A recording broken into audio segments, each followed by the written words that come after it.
भारत सरकार का इस प्रेस वार्ता में कोई भूमिका नहीं थी। यह प्रेस वार्ता एक निजी मीडिया संस्था द्वारा आयोजित किया गया था। साथ ही साथ मैं आपको ये भी बताना चाहता हूँ कि सरकार उस मंच से कहे गए जो भी शब्द थे उसका समर्थन नहीं करती है, खासकर वो शब्द जो वहाँ के सरकार के बारे में कही गई। बांग्लादेश की पूर्व पीएम शेख हसीना ने 5 अगस्त को एक प्रेस कॉन्फ्रेंस की। इस प्रेस कॉन्फ्रेंस की चर्चा जहां पूरी दुनिया में हुई तो वहीं बांग्लादेश की राजनीति में भूचाल आ गया। बांग्लादेश इस प्रेस कॉन्फ्रेंस से पहले ही बुरी तरह से बौखलाया हुआ था और इस प्रेस कॉन्फ्रेंस होने के बाद तो बांग्लादेश में हालात ही बेकाबू हो गए। बांग्लादेश की सड़कों पर प्रदर्शन होने लगा, शेख हसीना का पुतला फूंका गया, उनके खिलाफ बयानबाजी हुई और तो और बांग्लादेश की सरकार इस पूरे मामले में भारत की सरकार के खिलाफ जहर उगलने में पीछे नहीं रही। बांग्लादेश की सरकार ने बाकायदा एक प्रेस नोट जारी किया। प्रेस नोट जारी करके उसने इस प्रेस कॉन्फ्रेंस के खिलाफ जहां आपत्ति दर्ज कराई तो दूसरी तरफ भारत से रिश्तों की दुहाई देते हुए यह तक कह दिया कि अगर ऐसे ही रहा तो संबंध कैसे मजबूत होंगे। और साफ तौर पर उसने यह कहा कि शेख हसीना भारत की जमीन से ऐसी अगर बातें कहेंगी तो जो रिश्ते सुधारने की कोशिश हो रही है वो बेपटरी हो सकती है।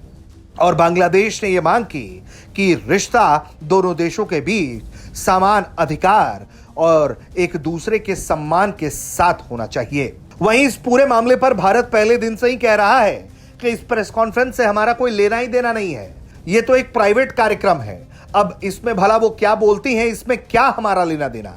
भारत के विदेश मंत्रालय ने एक बार फिर साफ किया है कि इस पूरे प्रेस कॉन्फ्रेंस से भारत सरकार का कोई लेना देना नहीं है और जो भी बातें बांग्लादेश की सरकार को इस प्रेस कॉन्फ्रेंस में कही गई हैं उससे भी भारत सरकार का समर्थन नहीं है।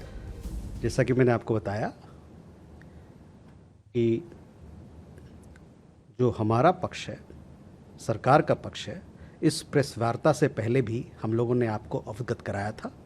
इसको एक बार फिर से मैं दोहराना चाहता हूँ कि भारत सरकार का इस प्रेस वार्ता में कोई भूमिका नहीं थी।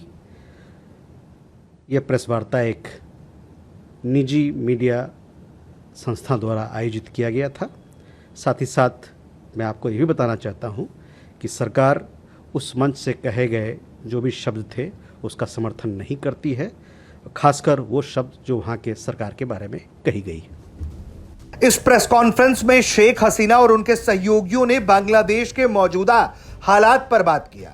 बांग्लादेश में उभरते हुए कट्टरपंथी ताकतों के बारे में बात की गई और कैसे तमाम संस्थानों को क्रिमिनलाइज किया जा रहा है, कैसे उग्रवादी संगठन लगातार बांग्लादेश में अपना पैर पसार रहे हैं और एक तरीके से पाकिस्तान का एक्सटेंशन बन रहे हैं, उसको लेकर चिंता व्यक्त की गई। शेख हसीना ने इन तमाम चिंताओं के बीच ये तक ऐलान किया है कि वो दिसंबर में अपने देश लौटेंगी। ऐसे में उनके लौटने से पहले विवाद बढ़ चुका है और बांग्लादेश जहां भारत से गुहार लगा रहा है, विरोध दर्ज करा रहा है, तो भारत भी स्पष्ट जवाब देकर बता रहा है कि शेख हसीना की प्रेस कॉन्फ्रेंस से हमारा लेना देना नहीं। ब्यूरो रिपोर्ट, भारत तक।